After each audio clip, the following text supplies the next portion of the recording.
The alderman pointed out this is a city founded by immigrants. So no one should ever feel because they're an immigrant, they're isolated from Chicago. The history of immigrants are past, present, and future. And that is always the strength. And regardless of what status you are, that's been going on for a long time in America, dealing with this status. So we have to understand the status has always been, never been questioned like it is today. And we wonder why, because the city's been built by immigrants. And you can go to any business at all, and you'll see immigrants working there to better their life for their children, better their life for their grandchildren. So that is the history. And so in this whole census idea, this is counting everyone right here. It doesn't matter what status you are, you have to be counted.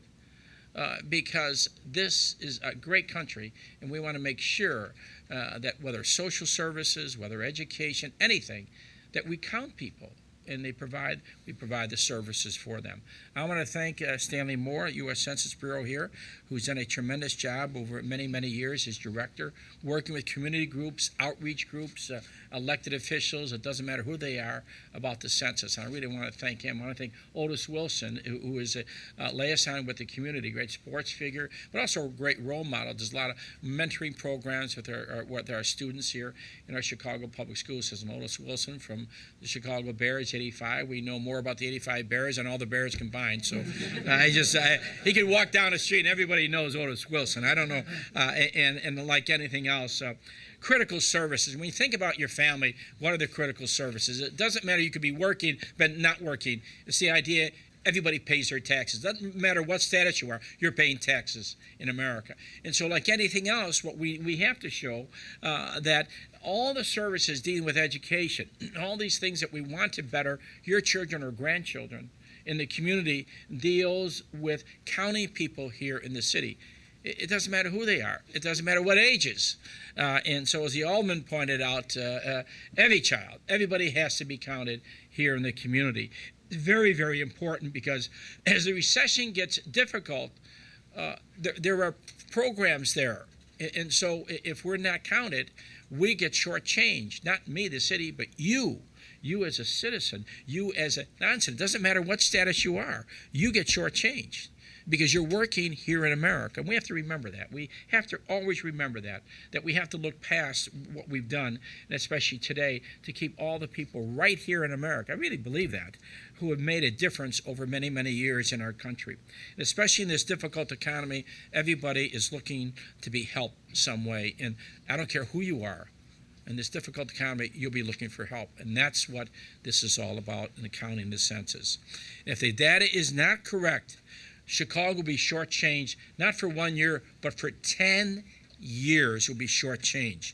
Education, public safety, transportation, community development, all types of social services, we will be shortchanged. So today, I'm asking everyone here in Chicago to take part in the census. The questionnaires will be mailed later this month. The Census Bureau wants them back by April 1st, and that's not April Fool's Day. I mean, let's remember April 1st, so just think of that. So no one's joking around on this matter.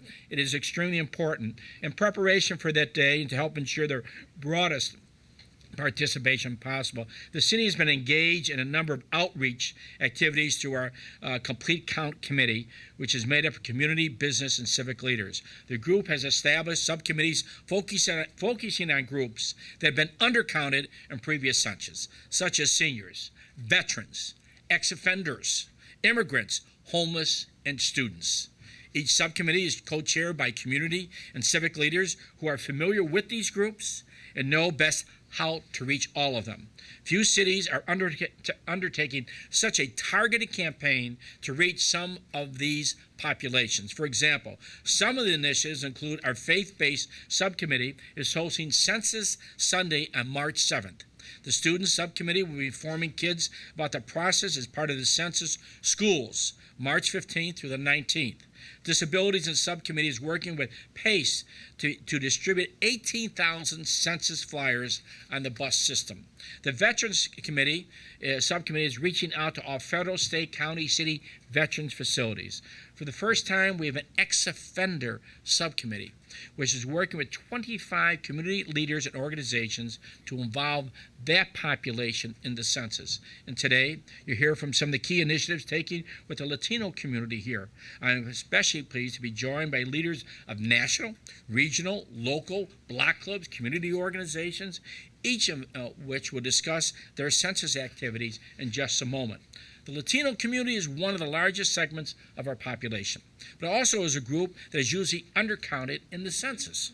This month, questionnaires will be mailed to your home. It's critical that everyone fill out. There's 10 questions, mail them back. The process is simple. Just answer 10 questions and mail them back. And especially if you have any difficulty, you could come right to a library and ask for some assistance. There's nothing wrong with asking for assistance. Maybe you don't understand the question or something. Maybe how you're going to respond. You're worried about responding. So right here, you could go to every library. You could reach out to your elected officials. You reach out to a subcommittee or the Census Bureau if you feel uncomfortable about filling out the questionnaire. You shouldn't feel. Households that don't return the questionnaire will be visited by outreach teams after April 1st, so that the simple thing to do is to mail in the completed questionnaire by the deadline.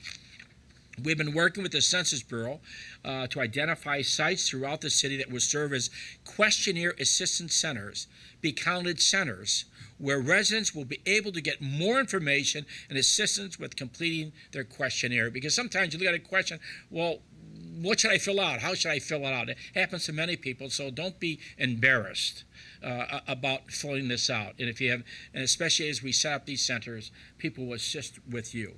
The library we are today serves as a questionnaire assistance center beginning on March 19th. The complete list of centers will be on the city's website very shortly. Also want to mention that the Census Bureau will be hiring individuals to conduct the outreach that will be needed after April 1st. So I want to encourage residents who need a job to call 311 or the Census Job Line to fill out more about how to apply. I want to thank all the partners, that not only people here, but in the audience and those who have been working hard for a complete and accurate census count to the future of our city. We know how critical your work is. I want to thank you for this work. But again, every federal dollar can make a difference in someone's life here in the city of Chicago. Thank you.